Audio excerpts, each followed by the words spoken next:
Hello and welcome to Valley Form for Christmas at the Valley. We've got the sunshine beating down on course today. We've got a stacked 10 race program and hopefully we can find some winners with the resident Rayman who now joins me. Rayman, we need to fill those stockings come Saturday. Absolutely right, Benny. A Saturday meeting at the Valley is exactly what I asked for Christmas. So nice for Sands to deliver nice and early this year. I think it's a tricky card, but if we can find a few winners, we're going to finish in front. Yeah, agree with that. Well, race 4 was the quaddie last week, but it starts in race 7 this week. It is the Middies Handicap and you're leading us away.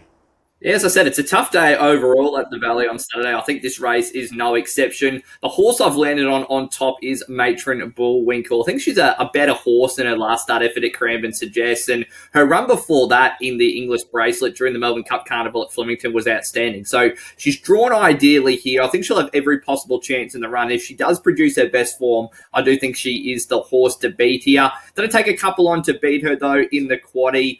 For the quaddie legs, I'm with number 1, Matron Bullwinkle, number 2, Kettle Hill, number 8, Star Spangled Baby, and number 10, Wakamana, who's been well backed in the early markets with Ladbrokes. Race 8 is the Ladbroke at Handicap. It's over 2,500 metres. It's fair to say this race is very much up for grabs, but in the end I've sided with number 5, Fireglow 2 for team Lindsay Park. There are a lot of horses in this race who are stepping up sharply in grade and still need to make this sort of class of race where he has already proven himself at this level and did start favourite in a better grade of race last time at Caulfield. He ran super there. He was beaten by a pretty smart international, I think, in ruling, and he maps for the nice soft run in Barrier 2 with a good rider of stays on board in Jai McNeil. We know he's one of the younger riders to ride a Melbourne Cup winner in recent times. In the quaddie, I'll go nice and wide though. Number 1, Glentanius has to go in. Number 3, Cadmus. Number 5, Fireglow 2. Number 8, The Genius. Number 9, Kailash. And let's throw in number 11, One Last Kiss, a bit of value.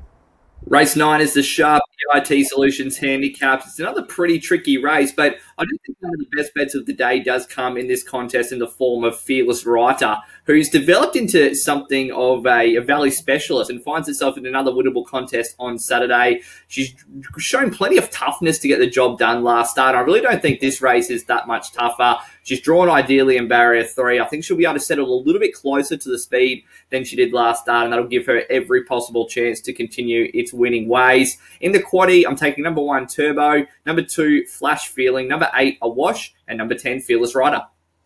Race 10 is the MSC Signs Handicap. It's a 1,200 metre event to round out affairs, and I think the class does lie at the top of the page with number 1, Sandy Prince. Yes, I'm tipping the Hayes boys once again.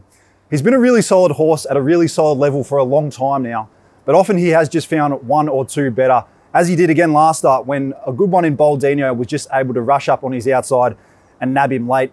He's back sharply in grade here, and Celine Gaudray takes 2 kilos off his back.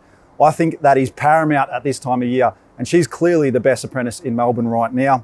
Expect them to go forward from the wide barrier, give the likely leader Private Jumbo the stare, and hopefully go straight on by. In the quaddie, I'll go with number 1, Sandy Prince, number 6, Veloce Caro, the favourite, number 9, Zoo Sensation, and number 10, Stupendo. Well, Rayman, we heard you were pretty keen in race 9, but give us another best bet earlier on in the day. Yeah, early on the day, race 5, number 6, Philosopher is my overall best bet of the day. It's recorded 2 wins from as many starts this preparation, and I don't think there's any reason why it can't continue its winning ways on Saturday. Loves 1,000 metres. Hasn't been to the Valley before, but I think it's a track that should suit. So I think it'll be very tough to beat. That's race 5, number 6, Philosopher. Well, that's been Valley Form for another week. Have a safe and, of course, a Merry Christmas, and we'll see you back here next week to bring in the new year.